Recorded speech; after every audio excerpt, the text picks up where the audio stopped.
எவ்வளவு துணிச்சல பச்சை பொய்ய சொல்றாங்க பாத்தீங்களா அந்த அதிகாரிங்க.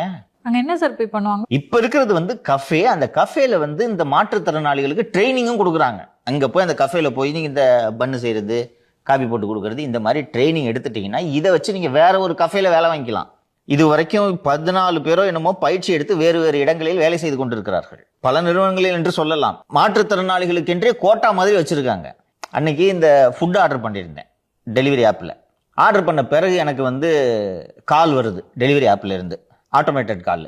உங்களுக்கு உணவு கொண்டு வரவர் மாற்றுத்திறனாளியே, அவரை உங்க இடத்துக்கு வர சொல்லாம நீங்க போய் அவர்கிட்ட வாங்கிக்க முடியுமா? சம்மதம்னா இந்த எண்ணை அழுத்துங்க, சம்மதம் இல்லைன்னா சொல்லுங்க, நாங்க வேற ஆள உங்களுக்கு அசைன் பண்றோம். இது போல ஒவ்வொரு நிறுவனங்களும் நமக்கு இருக்கக்கூடிய சமூக பொறுப்புனால இப்படி பண்றாங்க. அந்த பர்பஸ் தான் இது. அந்த தவுளுண்டு ஸ்பேஸ்ல என்ன நீங்க கீச்சிட போறீங்களா? எவ்வளவு ஆணவம் பார்த்தீங்களா அந்த அதிகாரிகளுக்கு. உனக்கு வேலையே அந்த மாற்றுத்திறனாளிகள் உதவி செய்யறதுக்கு தான் உனக்கு கமிஷனரா போட்டுருக்குது. அவங்களுக்கு ஒரு கஃபே இருக்கு. இந்த லட்சணத்துல இருக்க அரசாங்கம் நேரம் சஸ்பெண்ட் பண்ணிருக்கணும் அந்த லட்சுமிய. இந்த மாற்றுத்திறனாளிகளுக்கான வெல்ஃபேரோட கமிஷனர் தான். ஆமா, இந்த மியூசியம் கஃபே மாதிரி இன்னும் 2 ஸ்டார்ட் பண்ணிருக்காங்க. பண்ணுங்க.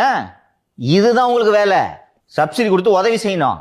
அது இல்லாம நேற்று நான் சொன்னேன் பாத்தியா, இந்த சிஎம்க்கு இந்த அதிகாரிகள் மேல நடவடிக்கை எடுக்கிறதுக்கு துப்பு இல்லைன்ட்டு நான் சொன்னேன் பாத்தியா. சஸ்பெண்ட் பண்ணிருக்கானா அந்த அம்மாவை. நான் திறந்து வச்ச கஃபே யாரு கேட்டு ஷோகாஸ் நோட்டீஸ் கொடுத்தேன்னு கேட்கணுமா? நம்ம போய் சொல்லுது. இதையும் வேடிக்கை பார்த்துருக்காங்க பாரு.